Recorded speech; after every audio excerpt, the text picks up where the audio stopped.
नमस्कार दोस्तों, आप देख रहे हैं स्टॉक मार्केट एसटीवी और आज के इस वीडियो में हम विस्तार से बात करने वाले हैं पीएसपी प्रोजेक्ट्स लिमिटेड के बारे में।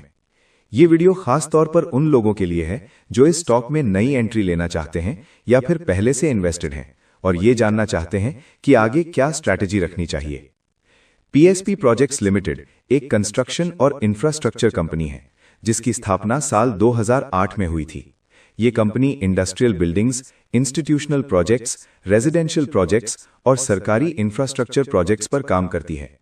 कंपनी का ज्यादातर बिजनेस एग्जीक्यूशन बेस्ड है, यानी प्रोजेक्ट कंप्लीट करने पर रेवेन्यू जनरेट होता है। Promoter mister Prahlad S Patel हैं, जिनका कंस्ट्रक्शन इंडस्ट्री में अच्छा खासा अनुभव रहा है। अगर हम करंट मार्केट प्राइस की बात करें तो हाल के समय में पीएसपी प्रोजेक्ट्स का शेयर लगभग 760 से 780 के रेंज में ट्रेड करता हुआ देखा गया है। कंपनी का टोटल मार्केट कैपिटलाइजेशन करीब 3102 करोड़ रुपए के आसपास है। 52 वीक लो लगभग 609 रुपए और 52 वीक हाई करीब 1029 रुपए 90 पैसे रहा है, जिससे साफ पता चलता है कि स्टॉक में वॉलेटिलिटी काफी रही है। अब फंडामेंटल्स की बात करें। कंपनी का पीई रेशियो लगभग 117 के आसपास है, जो साफ दिखाता है कि वैल्यूएशन काफी ज्यादा एक्सपेंसिव साइड पर है। बुक वैल्यू लगभग 309 रुपए के आसपास है और प्राइस टू बुक रेशियो करीब 2.6 से 2.7 के रेंज में आता है। अगर प्रॉफिटेबिलिटी रेशियोज देखें तो आरओसीई लगभग 7.8% और आरओई लगभग 5.4% है, जो कंस्ट्रक्शन सेक्टर के हिसाब से भी बहुत स्ट्रांग नहीं माने जाएंगे। इसका मतलब यह है कि कंपनी कैपिटल का एफिशिएंट यूटिलाइजेशन अभी अच्छे लेवल पर नहीं कर पा रही है। क्वार्टरली परफॉर्मेंस की बात करें तो हाल के क्वार्टर्स में कंपनी का रेवेन्यू लगभग 630 करोड़ से 700 करोड़ रुपए के बीच फ्लक्चुएट करता रहा है। नेट प्रॉफिट मार्जिन्स काफी थिन है। कुछ क्वार्टर्स में प्रॉफिट इंप्रूव हुआ है, लेकिन कंसिस्टेंसी अभी भी एक बड़ा कंसर्न बना हुआ है।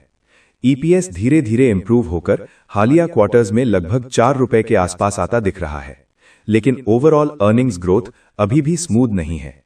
प्रॉफिट एंड लॉस स्टेटमेंट को देखें तो एनुअल रेवेन्यू करीब 2500 करोड़ रुपए से ऊपर है, लेकिन नेट प्रॉफिट कंपैरेटिवली काफी कम है, जिसकी वजह से वैल्यूएशन जस्टिफाई करना मुश्किल हो जाता है।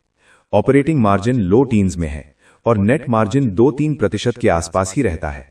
बैलेंस शीट की बात करें तो डेट कंप्लीटली अलार्मिंग नहीं है, लेकिन वर्किंग कैपिटल इंटेंसिव बिजनेस होने की वजह से कैश फ्लो हमेशा प्रेशर में रहता है। कुछ वर्षों में फ्री कैश फ्लो नेगेटिव भी रहा है, जो कंस्ट्रक्शन कंपनीज के लिए एक कॉमन रिस्क फैक्टर होता है। शेयर होल्डिंग पैटर्न काफी स्ट्रांग नजर आता है। प्रमोटर्स के पास लगभग 68 से 69% स्टेक है, जो ये दिखाता है कि प्रमोटर्स का कंपनी में भरोसा बना हुआ है। पब्लिक और रिटेल इन्वेस्टर्स की होल्डिंग करीब 26 से 27% है। एफआईआई और डीआईआई पार्टिसिपेशन लिमिटेड है, लेकिन धीरे धीरे इंटरेस्ट बिल्ड हो सकता है अगर अर्निंग्स विजिबिलिटी इंप्रूव होती है। अब अगर फंडामेंटल्स को ओवरऑल देखें तो कंपनी का बिजनेस मॉडल स्ट्रांग है, ऑर्डर बुक डिसेंट है, प्रमोटर होल्डिंग मजबूत है, लेकिन वैल्यूएशन बहुत ज्यादा एक्सपेंसिव है और प्रॉफिटेबिलिटी अभी वीक है। इसलिए फंडामेंटली ये stock neutral to cautious category में रखा जा सकता है। अब टेक्निकल एनालिसिस की बात करते हैं। डेली टाइम फ्रेम पर स्टॉक शॉर्ट टर्म में प्रेशर में दिख रहा है।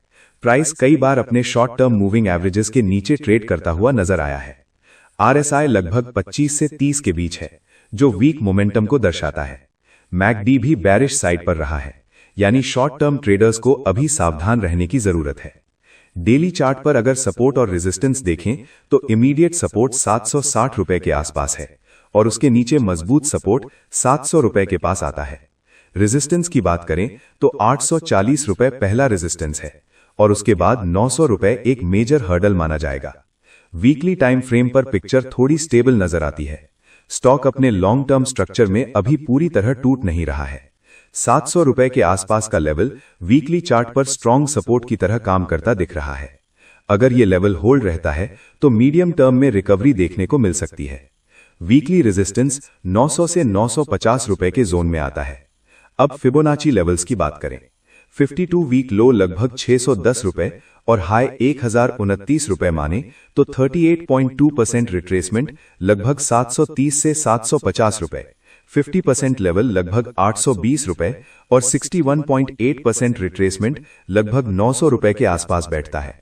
इसका मतलब ये है कि 730 से 750 रुपए एक स्ट्रॉन्ग डिमांड जोन है और 900 रुपए के ऊपर निकलते ही स्टॉक में तेज मोमेंटम आ सकता है। अब ओपिनियन की बात करें।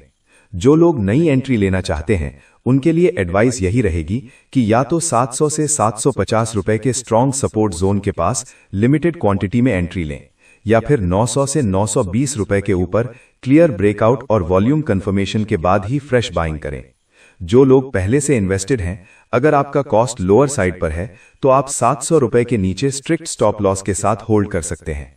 लेकिन अगर स्टॉक 700 रुपए डिसाइसिवली ब्रेक करता है तो रिस्क मैनेजमेंट के हिसाब से पार्शियल या फुल एग्जिट पर भी विचार करना चाहिए।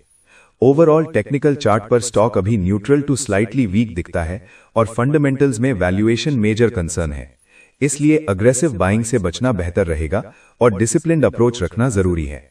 वीडियो के अंत में मैं आपको याद दिला दूं कि ये वीडियो सिर्फ एजुकेशनल पर्पस के लिए है, ये कोई भी बाय या सेल रिकमेंडेशन नहीं है।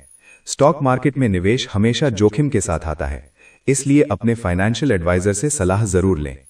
अगर आपको ये डिटेल्ड एनालिसिस पसंद आया हो तो वीडियो को लाइक जरूर करें, अपने सवाल कमेंट में पूछें और ऐसे ही इन डेप्थ स्टॉक एनालिसिस के लिए स्टॉक मार्केट एसटीवी को सब्सक्राइब करना ना भूलें। धन्यवाद दोस्तों, मिलते हैं अगले वीडियो में।